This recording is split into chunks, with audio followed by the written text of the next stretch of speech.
Assalamualaikum warahmatullahi wabarakatuh. Sahabat, kadang cinta yang direncanakan tak selalu menjadi takdir. Dan jodoh yang Allah kirimkan seringkali datang dari arah yang tak disangka. Hari ini kita akan mendengar kisah yang sangat menyentuh hati. Tentang seorang pengusaha cantik yang berkata pada seorang mekanik miskin, "Apa kamu mau menikah denganku?" Simak sampai akhir, karena kisah ini mengajarkan arti cinta sejati yang tidak diukur dari harta, melainkan dari ketulusan dan takdir Allah. Namanya Andre, seorang pemuda sederhana yang bekerja di bengkel kecil pinggir kota. Tangannya hitam karena oli, bajunya penuh noda, tapi wajahnya memancarkan kejujuran. Andre hidup sendirian di rumah kontrakan sempit. Setiap pagi sebelum membuka bengkel, ia selalu menengadahkan tangan berdoa. "Ya Allah, aku memang miskin, tapi jangan Engkau jadikan aku miskin hati dan iman." Meski hidup pas-pasan, Andre tak pernah lupa membantu orang lain.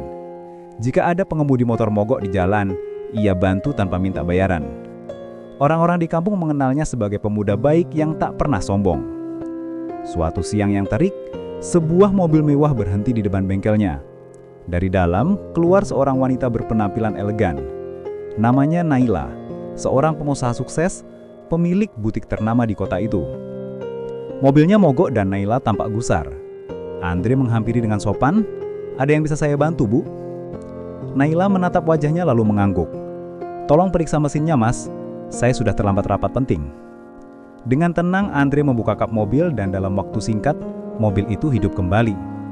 Naila kagum. "Kamu hebat juga. Biasanya montir lain butuh waktu lama." Andre hanya tersenyum.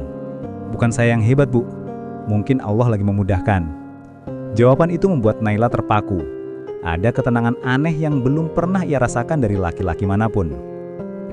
Beberapa hari kemudian Naila kembali datang ke bengkel yang sama. Tapi kali ini mobilnya tidak rusak. Ia hanya berkata, "Entah kenapa saya nyaman ngobrol di sini. Kamu berbeda, Andri." Hari berganti minggu. Naila sering datang. Mereka berbincang tentang kehidupan, tentang perjuangan, tentang keikhlasan. Andre selalu bicara dengan cara sederhana tapi penuh makna. Suatu hari, Naila bertanya, "Kamu gak pernah iri lihat orang kaya?" Andre tersenyum embut. "Kalau iri saya minta sama Allah. Bukan iri pada manusia, karena yang memberi rezeki bukan mereka, tapi Dia." Jawaban itu menembus hati Naila. Wanita yang selama ini dikelilingi kemewahan, tiba-tiba merasa kecil di hadapan kesederhanaan Andre. Suatu malam Naila jatuh sakit di tengah jalan. Tanpa sengaja, Andre melihat mobilnya berhenti di pinggir jalan dan segera menolong. Ia membawanya ke klinik kecil, menunggunya semalaman tanpa pamrih. Saat Naila sadar, ia menatap Andre dengan mata berkaca-kaca.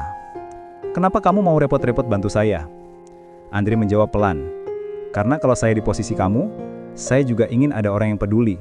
Hidup ini bukan tentang siapa kaya, siapa miskin, tapi tentang siapa yang punya hati." Beberapa minggu kemudian, Naila datang lagi. Tapi kali ini, tanpa mobil mewah, tanpa riasan berlebihan. Hanya seorang wanita biasa dengan hati yang tenang.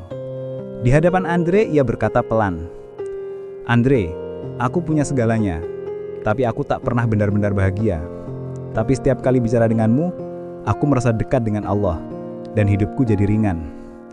Jadi aku mau tanya, apa kamu mau menikah denganku?" Andre terdiam. Tangannya gemetar, matanya berkaca-kaca. "Naila, aku cuma orang miskin. Rumahku sempit, bajuku murah. Aku takut orang akan menertawakanmu." Naila menunduk, lalu tersenyum. "Aku tak peduli apa kata orang. Aku cuma ingin bersama seseorang yang bisa menuntunku menuju surga, bukan menuju dunia." Air mata Andre jatuh. Ia mengangkat tangan, berdoa dalam hati. "Ya Allah, aku tak pernah minta wanita cantik, tapi Engkau beli aku wanita yang mencintaimu." Beberapa bulan kemudian pernikahan mereka digelar di musola kecil dekat bengkel. Tak ada pesta mewah, tak ada gaun mahal. Hanya senyum bahagia, doa dan sujud syukur. Orang-orang kampung datang memberi selamat. Bahkan banyak yang menangis terharu melihat seorang pengusaha cantik menikah dengan mekanik miskin. Bukan karena harta, tapi karena cinta dan iman. Subhanallah. Jika kisah ini menyentuh hatimu, tulislah Masya Allah di kolom komentar. Dan jangan lupa like, share, dan subscribe. Agar semakin banyak yang belajar, bahwa cinta sejati adalah cinta yang membawa kita lebih dekat kepada Allah. Wassalamualaikum warahmatullahi